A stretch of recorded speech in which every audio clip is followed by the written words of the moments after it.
What up, though? You ever watch a YouTube video and you see this? Guys, drop a comment below and let me know if I missed anything. And what you really want to say is way too long for some comments. What's a brother to do? Make a video response. Now this video is done by YouTuber Sarah Dawn Moore and it's called 10 Lies Women Were Told About Men. Now I do agree with a lot of the things that she said, but there are some things I do want to add. And so, Sarah Dawn, let's talk. But I am hungry though, so I'm gonna eat. I'll be making food, but my audience, you know how we get down, so let's get it in. Bang, bang. Now this is not a substitute for watching her videos because I am not going to be responding to everything. Only going to be responding to about three out of the 10. So all of you, go watch her video. She does really good work. So yeah, go watch it. In the meantime, make sure you watch this first though. Then you can watch hers. We're going to put the video in the description because we can't forget about the D. So let's get into this first one. They can really think about nothing. They aren't thinking about leaving you or coming up with some scene in their mind when they are quiet. What happens with women is when men are thinking about nothing, we automatically assume that they are thinking about problems with us, or was it something I said? Something is happening in his brain. He's planning his escape to leave me. That's what goes through our mind. It creates this deep insecurity within us because we don't have the ability to do that. We have things going on in our mind all the time. And, we tend to be a little bit more insecure in our relationships by nature when it comes to our personality. So we will make stuff up in our head, worst case scenarios. And, we just think about all the things that can happen. There's so much on our mind at any given time. But sometimes men can just put that stuff aside. There's lies that we're told that he must be thinking about another woman or he must be thinking about who knows. But a lot of times he's like thinking about sex with you. That's a lot of times what's happening.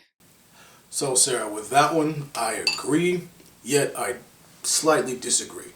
So we are not really thinking about nothing. We are, but we're not. So how it works for us is that we as men hardly ever get to put down our responsibility. We're constantly thinking about things we have to do, jobs and projects and things we have to finish, and then who do we have to protect? What do we have to do to make sure that the things and the people that we care about are safe and secure? And we have just so many tasks on our internal calendar that we have to deal with.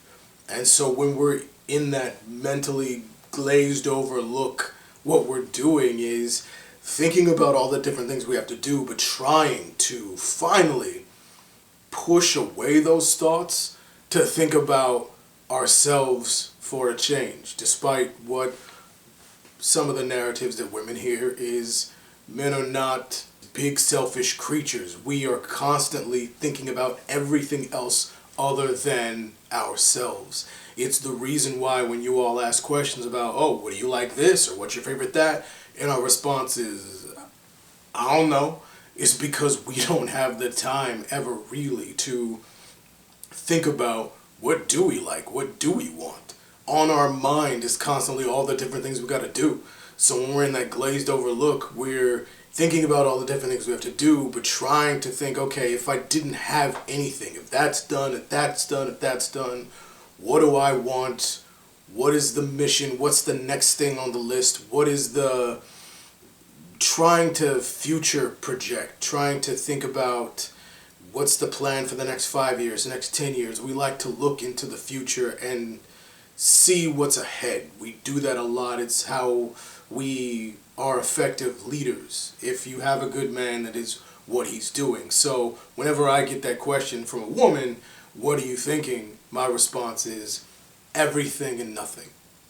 It's a more honest response. And it's not that men are lying. It's just that most of us do not understand what's happening because we don't think about how we function. We just function. A lot of the things we do, we're not, it's, if it ain't broke, don't fix it. There's no reason to think about why we function the way we do. We just do it. I'm crazy and I've studied this, so that's why I'm versed in what's happening. But for the most part, most dudes, we're not thinking about why we do it. We're just doing it. So I will give you and the gentleman watching this a tip. Gentlemen, the reason why I respond with everything and nothing is because, just as Sarah was talking about, women will think negative thoughts automatically. Because if you don't fill the gap with something positive, gentlemen, she's going to fill it with something negative. Because right now it's a big mystery. So if I say everything and nothing, then the everything fills the gap. If you just say nothing or whatever, she doesn't believe that because it's still a void.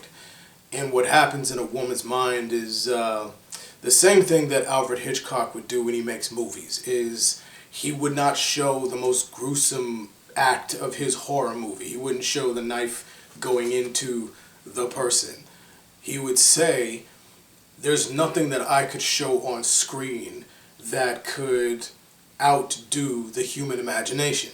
Because as long as you just show the hand going down and he just cuts away and then shows the woman going like this, the human imagination fills in with all the negative things.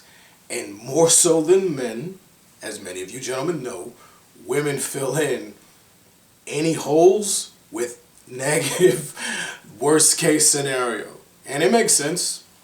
Women are the ones who generally need to be protected, and so their mind goes into what's the worst thing that can happen so they can start to protect themselves. So say everything and nothing is a tip for you so that you don't have your woman tripping on you, acting like you are thinking about some other woman or whatever. Just let her know, yeah, I'm just thinking about a bunch of stuff and what I gotta do, and you know, there you go. So, next one. Men just want a mother. No, they don't. They want nurturing. They don't want mothering. And there's a huge difference between mothering and nurturing. And the big thing is mothering can be very condescending at times. It can sound like, what are you doing? Where are you going? Why are you doing this? Versus nurturing is, what can I get for you? Or better yet, what can I get when you walk in the door? Can I get you a drink? Knowing what he likes when he comes home and already having it made for him. Women have this ability to predict people's needs before they even know what other people need themselves. Just like knowing what kind of a cry a baby has, whether they're hungry, sick, nauseous, gas. Women have this amazing ability to detect what is happening with that baby. It's ingrained in us. So, men, they don't really want the mothering side. They don't want their mother. That's creepy. They want a woman who is nurturing, and there's a big difference. So that one, Sarah, was a good one. The distinction between nurturing and mothering. I actually did a video about this recently. One of my most recent videos was talking about how we do want/need that nurturing side from women. I didn't make the distinction you made, but I will say, number one, it's irresistible. I don't know if women understand. I don't know if you ladies get how damn near impossible it is for us to not melt to those kinds of things, to those nurturing things. We are programmed biologically and kind of through deprivation programmed socially as well. Many of us nowadays, if you're a millennial and younger, you probably have not gotten that much nurturing from women at all, your own mama included. Especially with the proliferation of single mothers and the concept that, oh, I gotta be the mom and the dad, and so there's this over harshness and over correction that a lot of women do, so you don't get the nurturing. I remember the first few times, I remember almost every single one, but especially the first few times I got nurturing, caring things from women I was dating. I was like, ugh. It was instantaneous thought, of, I need to put a ring on this. I need to lock this. It's so irresistible. Because ladies, we want and need your softness. We need to be healed by you. We can heal ourselves in a more mechanical way, but from you, it's different. You know what to do. You need protection from us. We need healing from you. So irresistible. Y'all just don't even know. All right, next one. Number 10, I saved the best for last. Men are so controlling. Yes. Are there some men that are controlling? 100%. Are there even as much? Are there women that are controlling?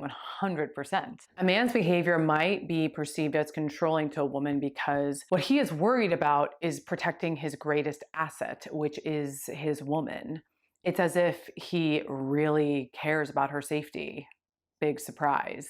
You are a prize and you are a treasure, and him not wanting you to do something is because a lot of men can sense danger. They can sense when, other men are going to potentially be a threat to you, or they don't want you walking down certain roads or taking certain paths or being caught up in a situation that you don't necessarily know how to get out of. Yeah, that might come across as controlling to a lot of women, but I just think, challenge yourself to really think about that, because a lot of times a man will say he doesn't want you to do something out of the protection that he feels. He feels obligated. He feels that you are a part of his responsibility. You're just one part of the tree. So I think that men get a bad rap for being controlling. Like I said, are there controlling men? Yes. Are there controlling women? Yes. But overall, men really do take pride in being that safety net for especially the woman in their life. So with this one, Sarah, I wouldn't call it control, but I would say that we as men, especially the manlier you are, you do need a woman to listen to you. You don't need to control her. It's not what we want, but we do need her to listen. And this is what I mean. Because of the protection thing you talked about, there's a level of immediacy that doesn't happen sometimes because of women's aversion to this control factor, or how you as a woman might perceive it to be control. So, for example, if we're being shot at and I say duck, I need you to listen to me. I need you to just duck. I don't have the time to explain why you need to duck. Or if I see someone rolling up with a gun and they haven't started shooting yet and I go, get down, we don't have the time for you to be like, why I gotta get down? What? Then you get shot, I get shot, we die. And it might seem extreme, but there is a lot of that happens where we are programmed in our animal, and we're also trained, especially depending on what situation you come up in. What situation you grow up in can train you to be paying attention to your surroundings and see things that are coming. It's what we do for ourselves, even if we're by ourselves in certain areas, if we're with a group of friends. We know, like a bunch of guys, we know, hey man, watch that dude in the corner. Like, we already do that. So we're going to do it even more with you as our woman in the picture. And we as men go, hey, let's go over here.